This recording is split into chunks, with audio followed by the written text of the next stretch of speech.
Stephen Melching here, and you are listening to All Things Transformers.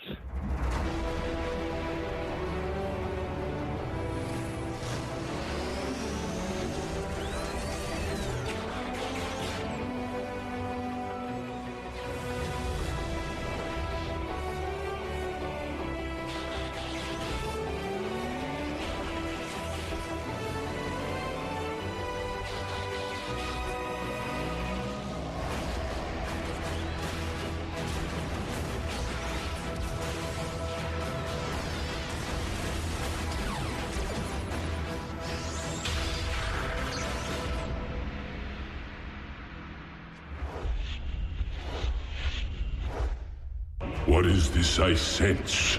The taint of Primus? Hello and welcome to All Things Transformers. I am one of your hosts, TF2 and Mike, and joining me is Steve Megatron. Hello. Hello. And in the latest ATTF interview, we welcome the writer of Transformers Prime, X-Men, Jackie Chan Adventures, Batman the Brave and the Bold, The Mask, and so much more, Mr. Stephen Melching. Hello. Hello. How are you? I'm good. Glad to be with you. Yes, very good, very good. Before we get started, can you give us the scoop on what's going on in the world of Stephen Melching? Any upcoming projects or any continuing projects you can kind of tease for us? Well, I just had a graphic novel, a Clone Wars comic book, a digest-sized comic book from Dark Horse, came out about a month ago that I co-wrote with Henry Gilroy. It's bridges seasons 4 and 5 of the Clone Wars TV series and gives you some more background into Darth Maul and Savage Opress. And I've been working on the side some episodes of the new Hulk and the Agents of Smash TV show for Disney XD.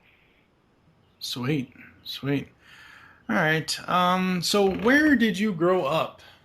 I grew up all over this great nation of ours. My father was in the Air Force, and like most military brats, we had to relocate every few years as my father was transferred from base to base.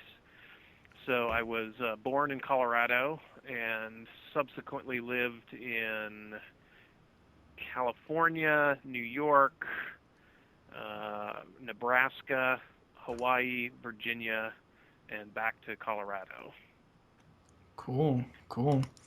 It would be interesting if ground bridges would have helped you move around a lot more easily. Yeah, that would have saved a lot of time sitting in the back of the car. Yeah. Did you always want to be a writer, or was that not your top choice for profession? Well, when I was a little kid growing up in the 70s, I was all about dinosaurs, and I really wanted to be a paleontologist, and I read everything I could get my hands on about dinosaurs and used to draw pictures of them, and even found a fossil trilobite in my driveway in Nebraska. But then a movie came out, or then I started watching Star Trek reruns Nice. on TV. And became a big fan of that kind of stuff too. And I was probably about 6-7 years old when I started reading the credits on this show, on the TV shows. And the only credit I really understood was writer. I didn't know what a director was. I didn't quite know what a producer was or any of that stuff. But written by, I understood because I read books, and books are written by writers. So I thought maybe I could write for television. That's a job. That's kind of cool. And I like watching TV and movies.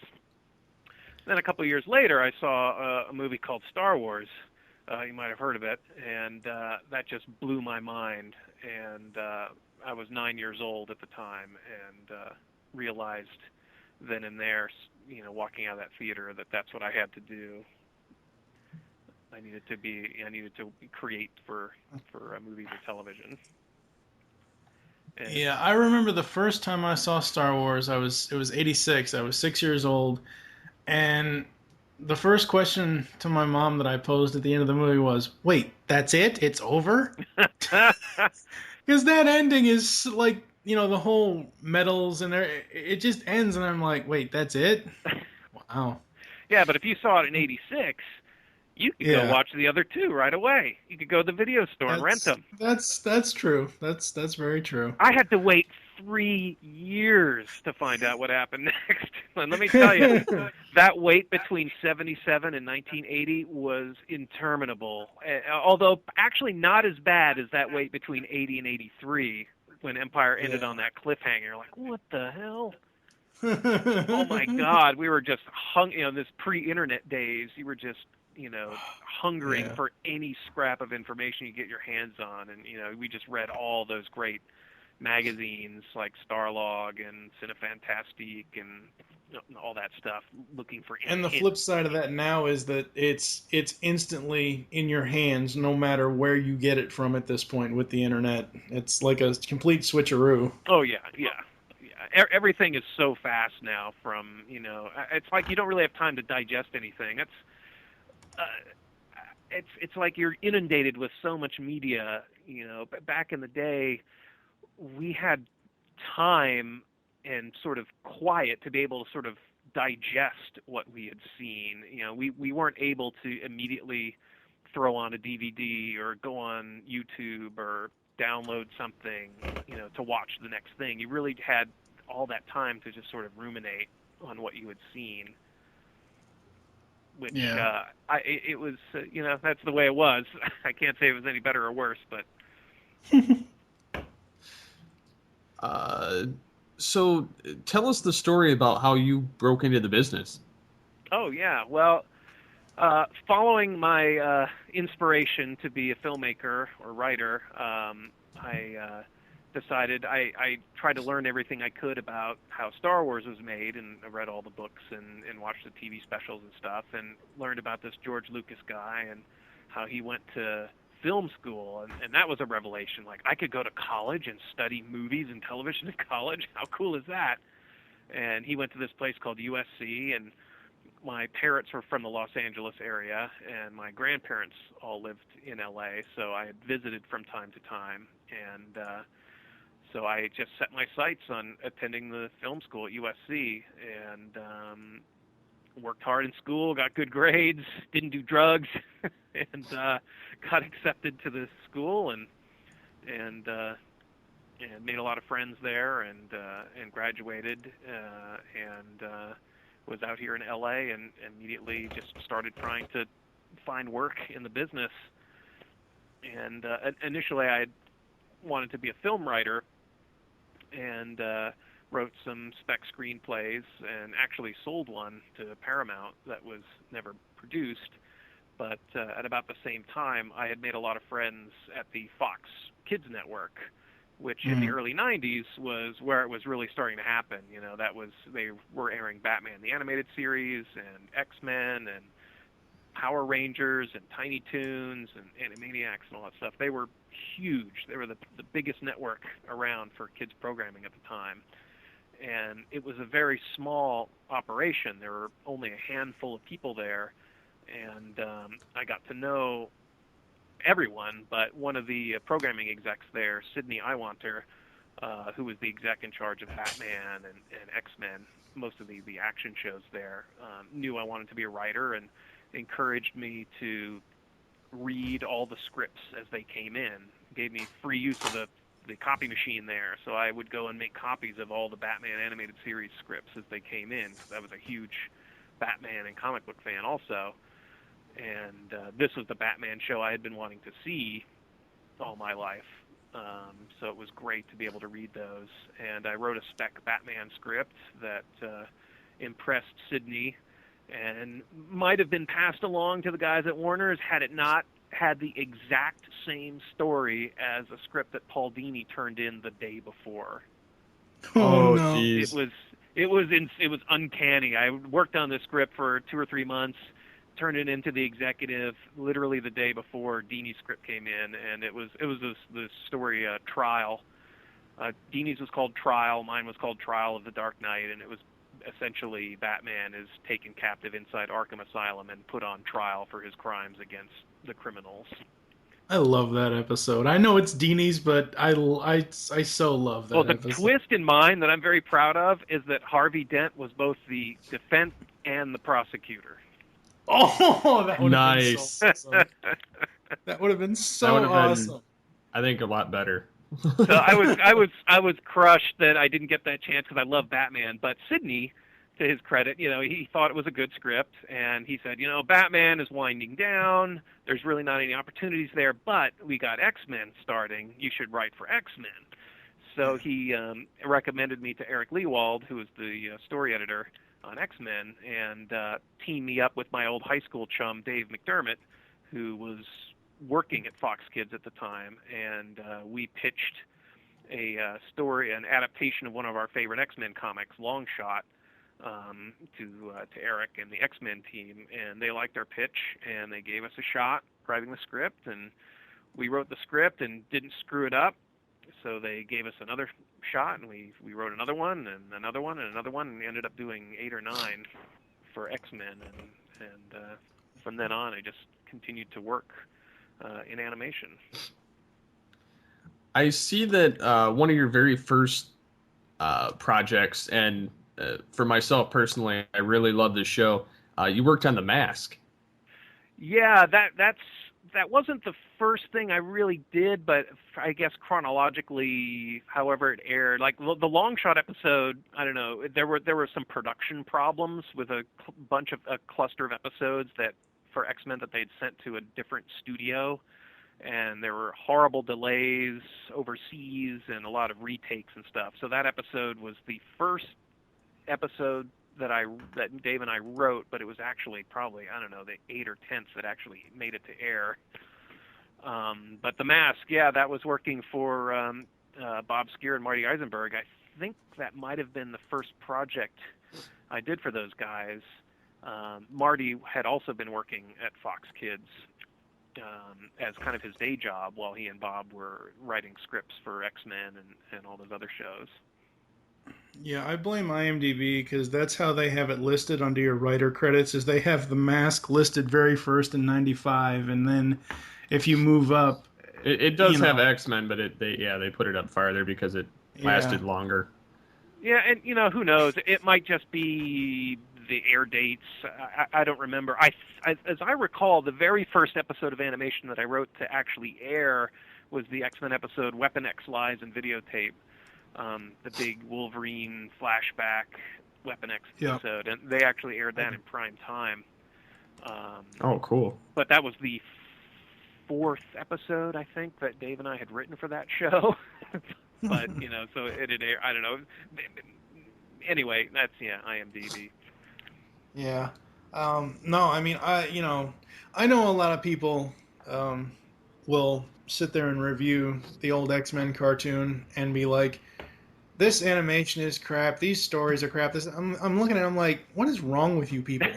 This stuff was amazing. This to me was, this show, the X-Men show, the Spider-Man show, regardless of what the animation or the bleeding colors or whatever, the stories in the cartoons made me want to go read. Like, I never really got into comics before cartoons. Like, cartoons made me to want to go get comics. That's what it was.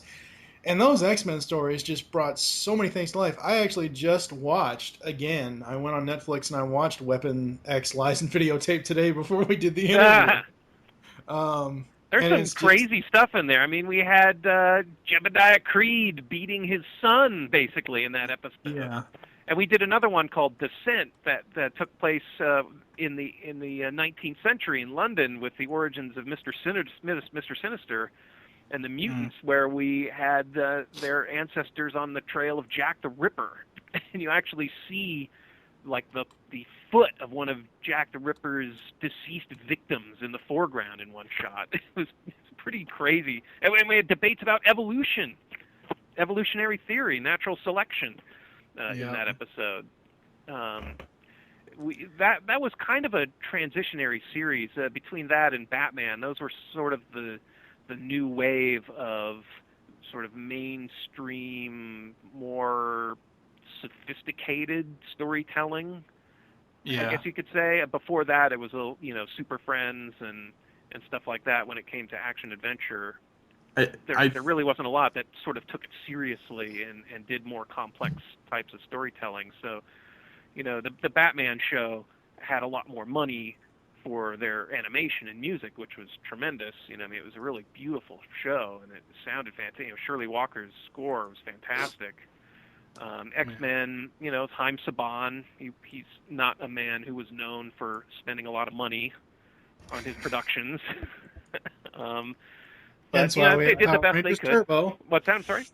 I said, hence why we have Power Rangers Turbo. Exactly. I mean, yeah, I wrote a couple episodes of that too, and that was a show that was produced, on the cheap, but was hugely successful for them, and obviously continues to be successful to this day. So he was doing something right there. I remember going into the offices there when they were just thinking of buying the show to put on the air, and Dave and I watched an episode of the Japanese version, and we thought, is this a joke? You're going to put this on your network? Are you going to do it like MST3K and have people making fun of it? And they had a vision, and they put out that show, which was, you can't argue with the success of that show. It's huge.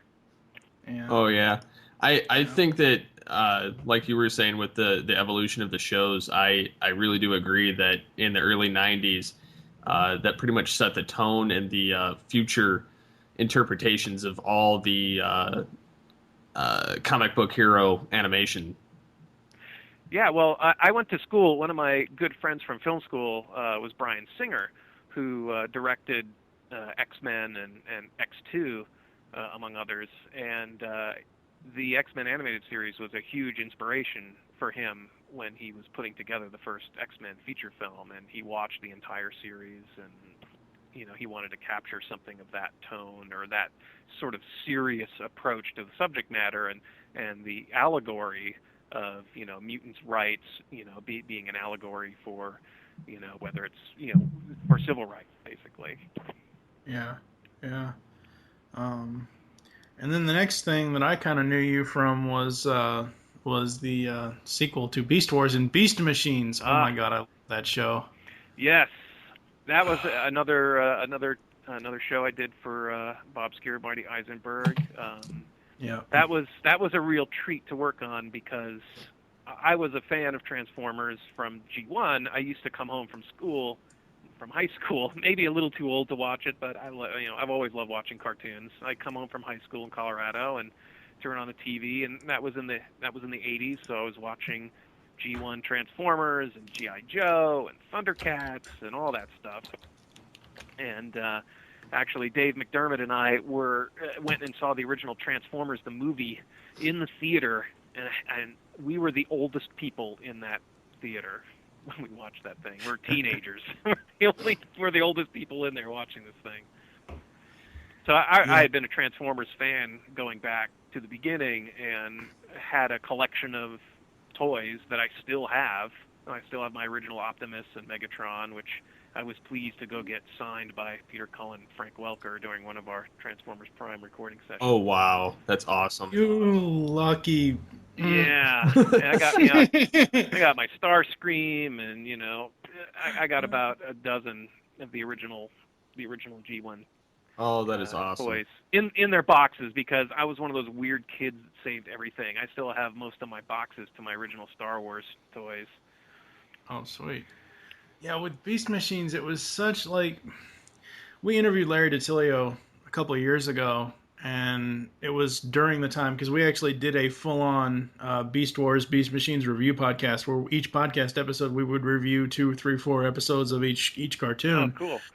And we interviewed Larry DiTilio, and I was like, so, Larry, if Beast Wars went into Season 4 and Season 5, what would you do with the characters? He goes, we'd probably send them back to Cybertron. I'm like, that's interesting, because that's what happened with Beast Machines.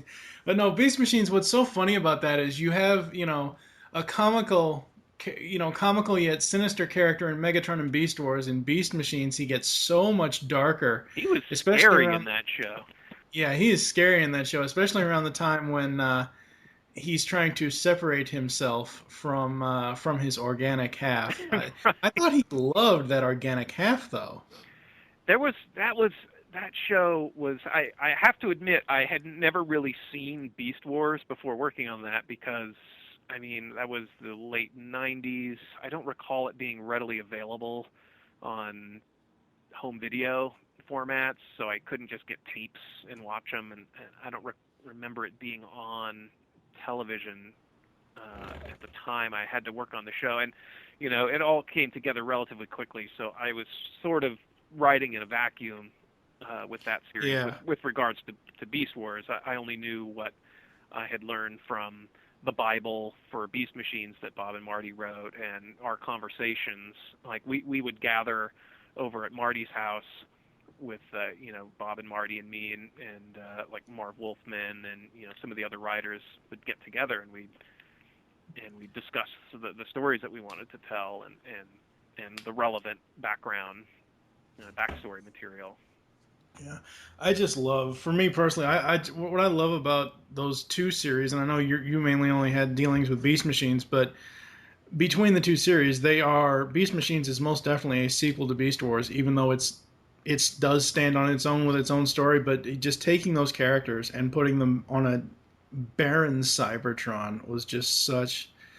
Oh, yeah, and I think the Mainframe did a terrific job with realizing those environments, and doing a CGI show has, and we can get into that later if you want, has its own set of challenges when it comes to the storytelling. I mean, it has its strengths and weaknesses in terms of animation, and also its strengths and weaknesses in terms of the stories you can tell. And I thought that was a really clever move on Bob and Marty's part, because those sort of artificial environments always look better in CGI than a natural environment, especially back then.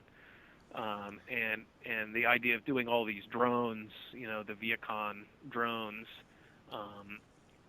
gave the villains a large, contingent of, versatile enemy forces that the heroes could go up against, and you could make some really epic, dramatic stuff. Oh yeah, and I just love that there was no rubber ducky in Beast Machines. I need my rubber ducky. Yes. We interviewed David Kay a couple of years ago for the Beast Wars show, and I had Steve do his Megatron for him, and he's like, "Wow, that's like pretty much second best to mine." Funny thing is, I actually did it at TFCon, and people were looking around like he was there. Oh, it's so great. Yeah, what I really liked about Beast Machines was Bob and Marty were not afraid at all to go into the metaphysical realm, and it was we really sort of explored those concepts of the Allspark and the afterlife and stuff like that. I thought that was almost kind of religious in a way. Yeah, it was really interesting. It was nice. It added new depth to the whole history of it. Exactly. Yeah. Exactly. And then I didn't even know, because I actually spent, I don't know, 2.5 days watching all 39 episodes of this series. I didn't even know at the time that you were a writer on the 2002 Masters cartoon. Oh yeah, I think I did 6 episodes of that for Dean Steffen. That was another show I watched after school, He-Man. Yeah.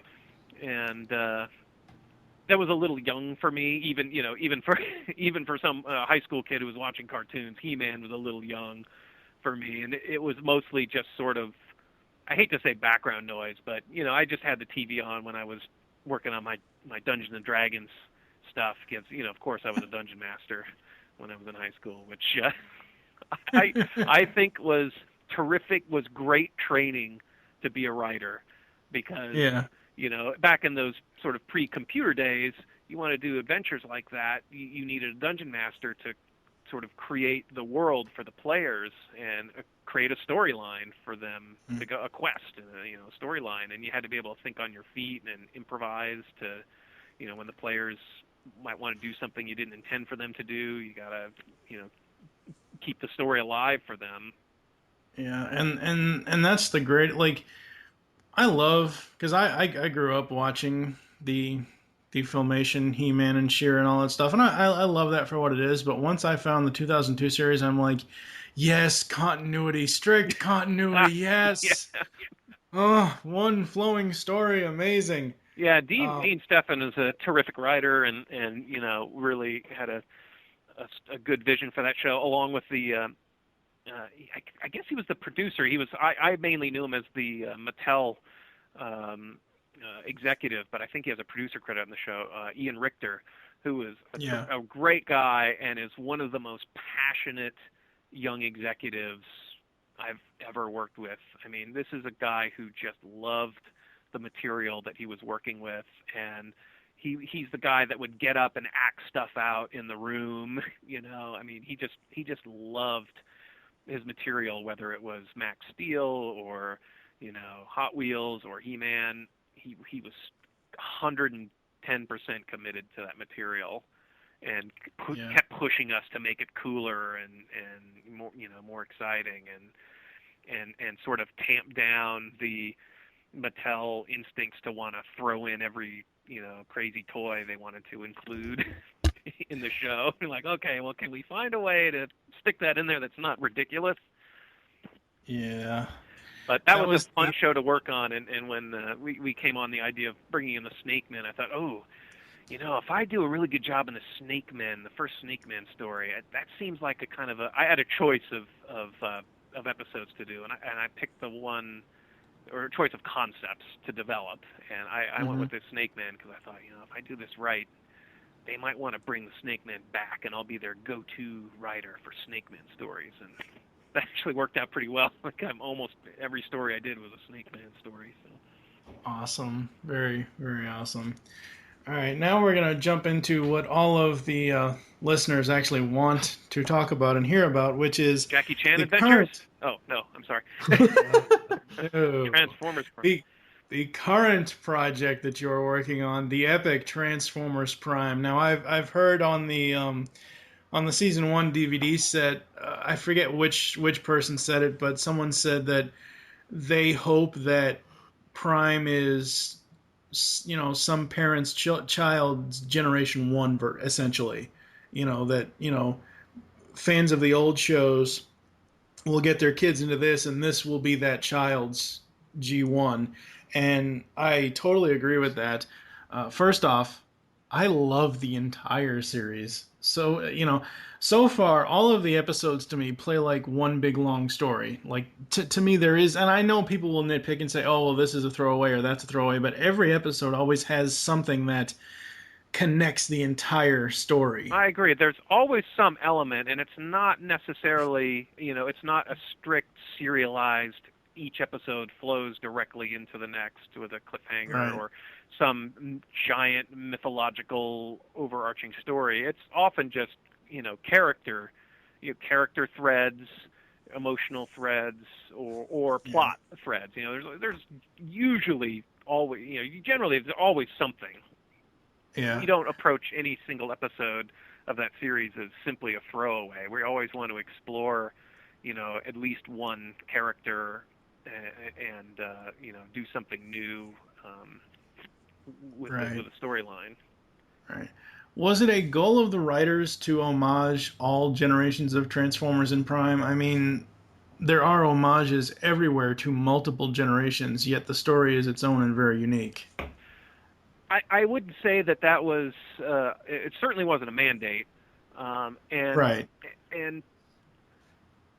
I'm as far as the people in the writers' room. In season 1, we had 4 staff writers: myself, Marcia Griffin, Joe Coor, and Nicole Dubuque, and then Dwayne Capizzi, who was credited as a producer, supervising producer, but he is also in charge of the writing staff, and he's sort of, as far as the writing goes, the last word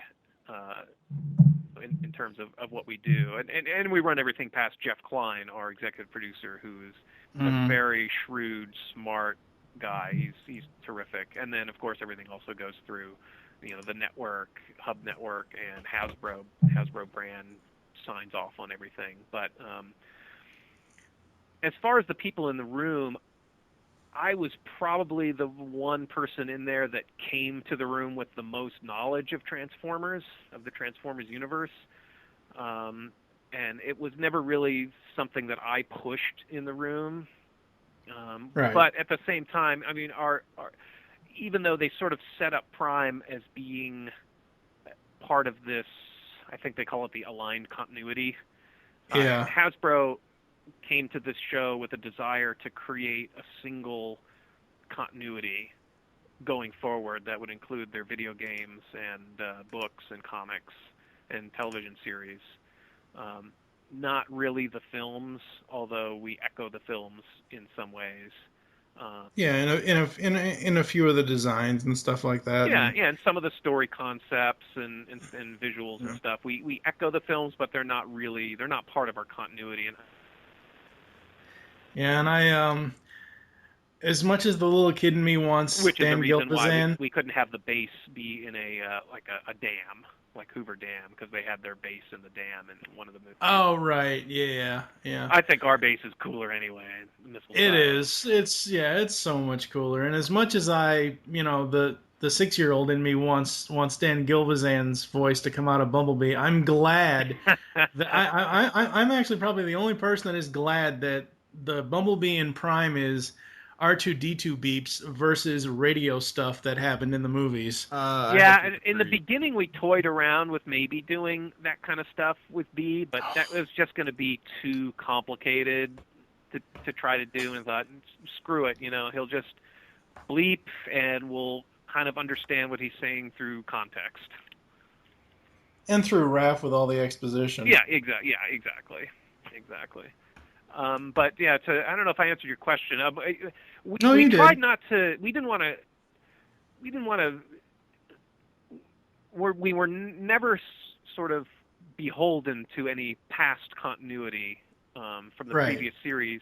We didn't want to, but we were respectful towards it. We didn't want to do anything that was outright contradictory to something that was important to a character or storyline or something. And, we would have our writer's assistant, Margaret, who also has written episodes in the show, is very knowledgeable about the Transformers universe, and she would always have her computer out and could look stuff up on the different wikis, and, we'd have reference books. So often when we were looking for something to use in the series, whether it's one of the sort of MacGuffins that we've used or locations on Cybertron, we would do our research and try to find something that has already existed and plug instead that of creating in. something new. Yeah, and we might do a different twist on it, but that became sort of our way to homage the earlier incarnations of Transformers. Right. And it'd be, for probably most viewers watching it, they have no idea that when we say you make some of these references that it's actually something from a previous series. But for the hardcore fans, we hope that they will appreciate those little nods. Oh yeah, we hardcore fans get a lot of those references, and it's just amazing. It's fun for me because I like doing, and I think Joe Coor likes to do research also. It's fun to go in and to the wikis and try to find something really cool. Like, what can we do to bring back to have fun with in some way. Yeah. All right. I know this probably is going to get a no, but can you reveal any new characters coming up in the ending of season 2? There's not many episodes left in season 2 that haven't aired. Let me think. I know we just got Smokescreen. You just got Smokescreen, and we saw Alpha Trion for the first time, and we saw Shockwave. Yeah. Is Shockwave going to be coming back? Can you tell us that? I would say what Jeff Klein has said, which is in doing these kind of CGI shows, it's very expensive to create a new asset for a show, whether it's a character or a location or a prop. Each one of those things has to be designed, and especially a Transformers character. It's not just a single build. It's, from what I understand, they have to build it 3 times. They have to build the vehicle mode, the robot mode, and the transformation. So it's expensive to build a character. So when you see someone like Shockwave turn up for one episode, it's a pretty elaborate build, and we tend not to let things like that go to waste. So I think it's safe to say that we will be seeing him again. Cool. Nice. I try explaining this to a couple friends that just don't get it, but in Prime, that has to be the most unique way of bringing Unicron into the story. How is that thought out? I mean, Unicron is the center of the... Oh my god, my brain broke when I saw that. That came out very early, actually. I want to say possibly it was the first week of our writer's room back in 2009, October 2009. It might have even been the second day. But it's definitely the first week, and that was a really fun week because that was the 4 staff writers: Dwayne Capizzi, Jeff Klein, Margaret. I think Margaret was on board by then, and then we had Roberta Orsi and Alex Kurtzman in the room, as well as some of their people from their production company. They're people that are like Mandy Safavi and Roth Rothschild and some of their guys we're all just throwing ideas around, and all we really had to go on at that point was a Bible that wasn't particularly fleshed out. We mainly just had the major characters and the tone of the show, and Dwayne had an idea for the story for the beginning for basically part 1 of the. Yeah, that's just for the series in general. And one of the people in the room, I don't remember how it came out, but somebody just said it in the room. And just make Unicron the center of the Earth. Yeah, Unicron is the Earth, and there was like a half beat where it sunk in, and everyone was like, "Oh, we have to do that. That's awesome."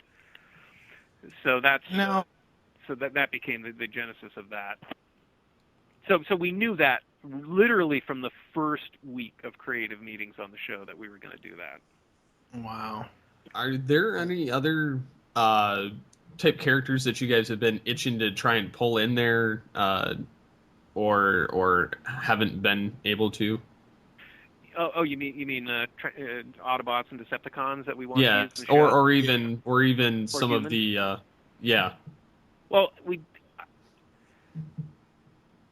it's I mean, there are such a large number of characters in that universe, and I know we would love to have more characters in the show, especially early on, but it just was simply not in our budget to create those characters, simply from a budgetary standpoint, but also from a storytelling standpoint. It's difficult with the premise of our show, with a small group of Autobots sort of stranded on Earth, and Megatron and his crew there trying to not only hunt them down, but reclaim all of the energon that had been stored there during the war. It becomes an issue of what do you do with all of those characters if they're all around. So I remember running into this problem back on the original X-Men series, where we had like 8 or 10 X-Men as part of the core cast, and after a while you got to figure out, what do I do with all these people? The show's only 20 minutes long. Everyone's got to get a line, everyone's got to do something cool, or why doesn't this it becomes a challenge in the storytelling. So if Megatron had he's outfitted with this army of sort of essentially clone soldiers, basically, that have just sort of rudimentary personalities. They're not real characters. But if we had 24 characters, Thundercracker and all these different name brand Decepticon characters with personalities, everyone would be constantly wanting to see them in every episode. It's like, well, why wasn't so-and-so there? Why wasn't so-and-so there? Why didn't he do that? And it just becomes unwieldy to try to manage. We call it traffic control. Like, how do you manage that many characters in an episode? Yeah. So I would think that you could introduce not necessarily. It's almost like what you guys did with Wheeljack, where you introduced him. He went away for a while, and he came back, and he's kind of with the team, but he's not. I would almost think, and I don't know where you guys are going to go with the story. I'm itching to find out with season 2 and season 3 eventually, but I would think that characters, they wouldn't have to be in every episode. You could just continue yeah, the story, and and just yes, that's true. And with the Autobots, there's what, 5 of them, 5 core Autobots at the base. Yeah. The problem there is they're kind of stuck there in that base. I mean, they have a ground bridge so they can be sent around the globe to do different missions and stuff. And we've done that from time to time, like, Bulkhead's out on patrol, or RC's checking out an Energon reading or something like that. That's easy enough to do, but if you have a larger contingent of Autobots, you start to wonder, like, well, all those guys are off doing, what are they doing? Or could what they're doing be more interesting than what we're watching now? Or, why don't we see them? Or why don't they come back, when there's a battle? Why don't they radio for help and they come back and join, It becomes difficult to manage. But I will tell you this, you will be seeing more new characters in Season 3. Nice. Both Autobot and Decepticon. So we were able to expand our cast. Very cool. Very cool. I don't know if that's it. I don't know when Season 3 is actually going to air. I don't know if they've announced that yet. That's okay. That's okay. How many colors of Energon are there? Because you've got no, seriously. You've got the blue Energon, which is the good regular Energon. You've got the purple stuff, which is the dark Energon. Now you've got red Energon that Starscream found. I mean, and you've got synth Energon, which is the green stuff. So right. You got 4 colors right there. What's next? Yeah, Pink? I think we're done with Energon flavors. But Hasbro sent over a. We were kind of looking around for inspiration for stories, and we were thinking about like the old Superman comics where there's all those different types of kryptonite that do different crazy things to Superman. Right. And we'd already introduced the concept of there's Energon and there's Dark Energon, and we had the idea of synth Energon, synthetic Energon. So we thought, well, are there any other types of Energon? And Hasbro sent over a chart, and there were like 8 or 10 different colors on there. There's one that was like a chronogon, I think it was called, or something, like a time displacement Energon. Oh, wow. There was, what else did they do? There are several others that exist in the Hasbro pantheon. Right. But right. we won't be, as far as I recall, we won't be seeing any more new Energons beyond those 4. That said, you have not seen the last of Dark Energon or Synth Energon, or Red Energon for that matter. Yeah, very cool, very cool. I don't know if this is a Hub thing, a Hasbro thing, or if it's on the directors and producers side, but why is Season 3 only going to be 15 episodes? Is that a budgetary thing, or it just seems like, I don't know, it seems like it's a short season there. Well, most series, that was always the plan going in, more or less. Most TV series, once they hit 65 episodes, they don't need to make any more in order to make money. They can syndicate them overseas. It's not as big a deal here now. It used to be here. You wanted your 65 episodes, and once you hit 65, you can keep going. But for a lot of the companies, it's like, you know what? We could keep spending more money making additional episodes, or we could just stop and syndicate these and make something new. And so we went in at the very beginning hoping to get to 65. I mean, it was never a guarantee, but it's rare, or it's unusual for a lot of shows to really go beyond 65.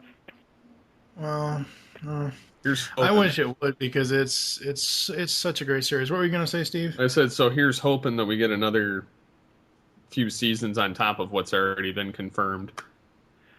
Yeah, well, I can't confirm anything, but I don't know. It's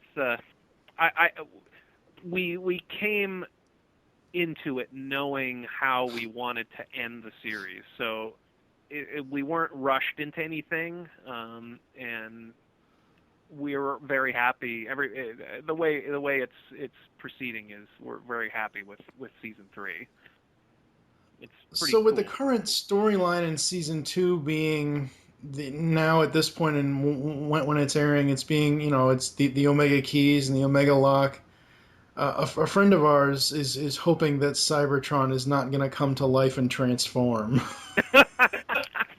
That's funny you should say that. We in the early discussions of Unicron being at the core of the Earth, we were thought like, well, will he transform? Will he bust out of the Earth? Is that going to be an issue? And we actually early on thought about this image of this like giant hand erupting out of the crust of the Earth, like this, the size of a half a continent or something. And it was a really cool image to think about. And then we thought, that's kind of ridiculous. That would kind of destroy everything, wouldn't it? So it's be a quick way to end the series. Yeah. Boom. There we go. Yeah. Yeah. Oh man. Yeah. I don't know. Can we get any season 2 ending or season 3 beginning teases? Anything that you could give us would be lovely. Well, I could probably reveal this because I think it will become knowledge within the next few days anyway. The title of the season 2 finale is Darkest Hour, and at least it was last I looked. Sometimes Okay. titles change at the last minute, but it's an apt title. It really puts Team Prime at their darkest hour. It's our sort of our Empire Strikes Back ending. Mm-hmm. Season 2 does not end well for Team Prime, and I hope will make people really eager to come back for season 3 and see how the heck they get out of this. So Wow. I think I've heard there are complaints about our show always resetting to status quo, and there will be no doubt that we are in a whole new place for season 3. Wow. It's not status quo is not it will not be an issue in season 3. Yeah. I've always said lately with the history of Transformers between the films, and not necessarily Prime, but between the films and the games, what I really dislike is how the classic line of one shall stand, one shall fall, Optimus will start it and Megatron will finish it. I really, really dislike that. But what I really love about Prime is how you guys work in classic lines, like in the episode where Optimus got the Star Saber that just aired a couple weeks. I think it was Legacy. Just right. aired. Last week. Yeah, last week's episode when at the end in the Nemesis it pans to Megatron and he says that this is truly the Decepticons' darkest hour. I just cracked up so much because I thought that was just so amazing how you could just twist the line around. Oh, yeah, made you feel bad for him. Yeah. That's always a fine line and kind of a judgment call on how much or how often to do those kind of dialogue callbacks, because it can be groan-inducing, like, oh, for God's sake, they're saying that again.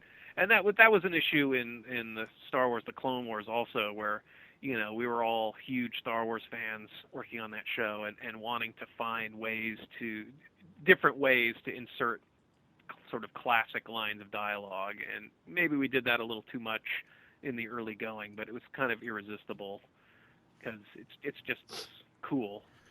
And it's such a switch around, though. It's not, it's not Optimus just saying it. It's not him lying on a stretcher with, his Matrix in his hand or anything like that.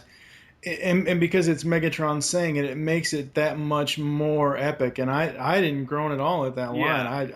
I found that amazing that was written in there. Yeah, we like to do stuff like that when we can. And the actors like it too. And let me tell you, that recording room, that's one of the most fun things. I mean, it's fun to be in the writers' room and sort of plot out the scenes. It's hard work because we'll be in there day after day sometimes, just throwing ideas around and sort of plotting out every story. We break every story in the writers' room with the whole team. And when we use a freelance writer, we usually, if we can, we'll bring the freelancer in for that session. But the show is so continuity heavy that we write almost every outline internally and then give the outlines to our freelancers to do their scripts from. Because it's just a lot to ask for the freelancers to try to learn, 40 episodes of prior continuity. Oh, yeah. It's much easier for us to do it and guide them. Yeah. But I don't know why I'm completely lost my train of thought. Oh, the fun of the writers' room. So it's great. It's a lot of fun to throw out ideas, and some often. As often as not, the ideas go down these sort of blind alleys. Wouldn't it be cool if that? Oh yeah, and we'll talk about something for a couple hours, then realize there's really not a story there. And other times, a little digression will lead to a great story. And so that's a lot of fun. And then at the complete other end of it is going into the recording studio with the cast, who are just a delight to work with, and just so much fun to be in the booth. And some of those guys are they're just hilarious. Nolan North and Kevin Michael Richardson and Steve Blum and Jeffrey Combs and and obviously Frank and Peter Cullen. I mean, these are just guys be that epic. they're just hilarious. Sorry? I says that would just be epic, sitting there listening to those guys. Oh yeah, and they between takes they'll be in there telling stories or goofing off and telling jokes and stuff, and Kevin Michael Richardson particularly just goes off on these crazy, they do conversations in different characters, and it's just a blast. That's always the most fun part of any show I've worked on, is getting to go to the recording session. It's like having your dessert at the end of the meal. You just get to sit back and listen to your script come to life and socialize with really interesting array of characters. Like I remember when we brought in Tony Todd to be the voice of Dreadwing. I was a big fan of his from Star Trek: The Next Generation and Deep Space Nine, and I just had to totally drop my professionalism for a minute and geek out with him over an episode of Deep Space Nine that he did called The Visitor, in which he played an elderly Jake Sisko, which is, if you've never seen this episode, it's one of the most touching, that's awesome. It's absolutely fantastic. It makes me weep every time I watch it. It's just a brilliant hour of television, and he was very grateful, that people remember that work. Yeah, and I forgot, rewatching the show, I had forgotten he played Worf's brother. And I had seen every single episode of Next Generation Deep Space Nine, often multiple times. And I'd completely forgotten until I rewatched one of the Next Generation episodes that Tony Todd played Worf's brother, Moog. Wow. So it's fun when people like that come in. We have cool guest stars come in, and we had George Takei in, playing Alpha Trion. It's fun to get to meet him. And I find it very funny that George has now voiced two Transformers elders. He voiced Yoketron in Transformers Animated, and now he's Alpha Trion in Prime. I didn't realize that, because I actually never got to see Transformers Animated either. Marty Eisenberg approached me about working on it in the very beginning, about writing for it, and I was interested, and I read the Bible, but at the same time I just wasn't available. I think I was working on, I had a commitment to another series or something, so I just never had time to work on it. And I just never got a chance to really watch any of the episodes. But I hear it was fun. I don't know. I didn't see it. Getting into some of the convention areas, have you ever been to any of the fan conventions, or do you have any thoughts on going to them? I love conventions. I've been going to conventions for 30 years. I used to go to the creation conventions back in the day, and there were a couple of sort of literary conventions that I went to. And I've been going to Comic-Con in San Diego for almost 20 years now, and I go to WonderCon in San Francisco. And I've been to BotCon when they had it in Pasadena a couple years ago, and that was a lot of fun. I'd probably go to. Those are the main ones I go to. I love conventions. I love walking around the dealer's room and looking for cool stuff, and I like going to the panel discussions. Although at Comic-Con it's become really difficult. That's a whole other rant.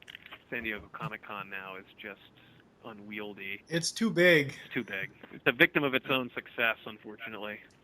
Yeah. It's too big and too expensive. But I still go. I keep saying that I'll keep going until I can't get a hotel room there anymore. And I've been resigned to not going to San Diego Comic-Con for about the last 3 or 4 years now. But I put in my hotel request, and I keep getting hotel rooms. Like, okay, I guess I'm going this year. But I know the day will come when I fail in that lottery, and it's like, okay, I guess I'm not going this year. Would you like to inform the fans of where they can interact with you online or anything? Do you? I don't know if you do Twitter or any of that kind of stuff. I know you're on Facebook, but I think you pretty much keep that to.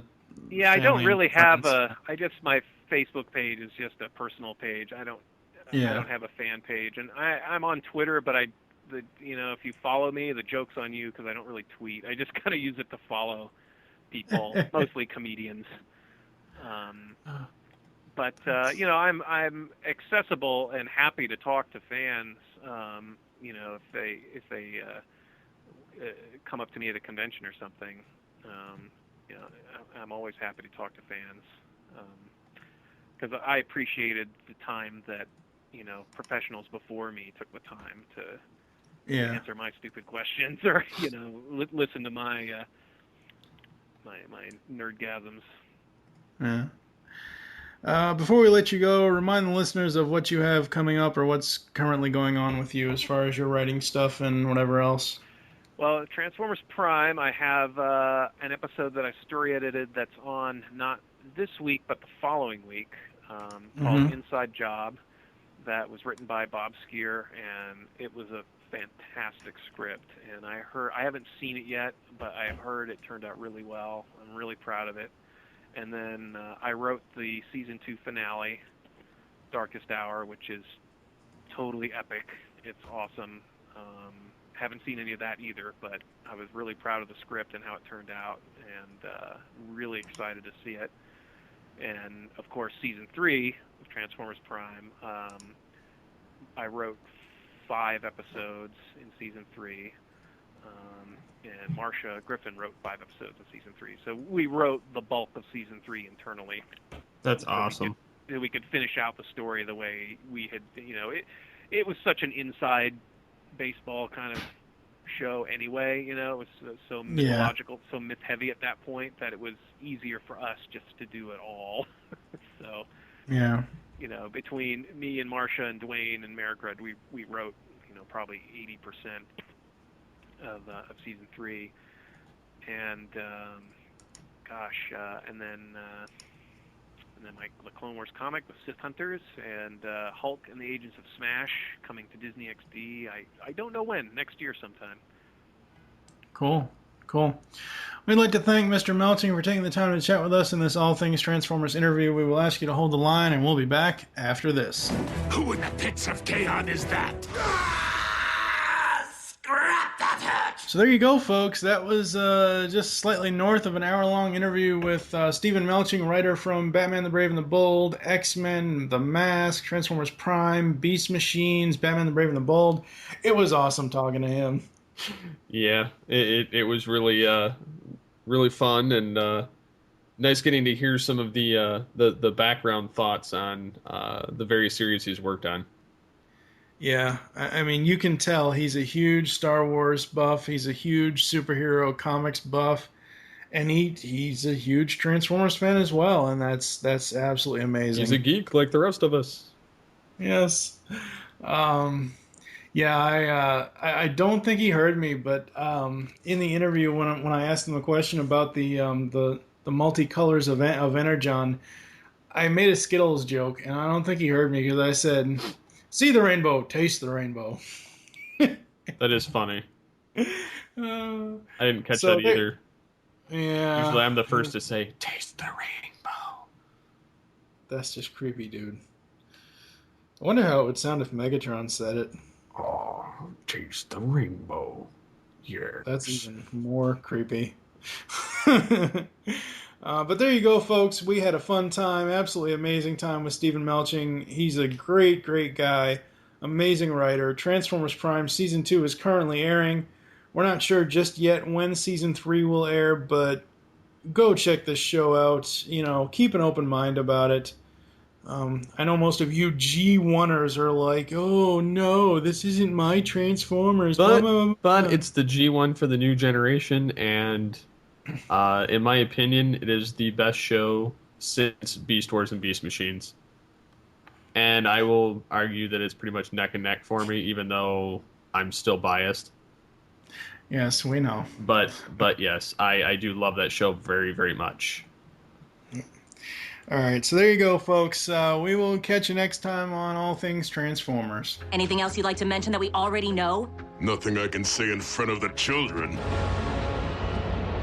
We Decepticons now face our darkest hour.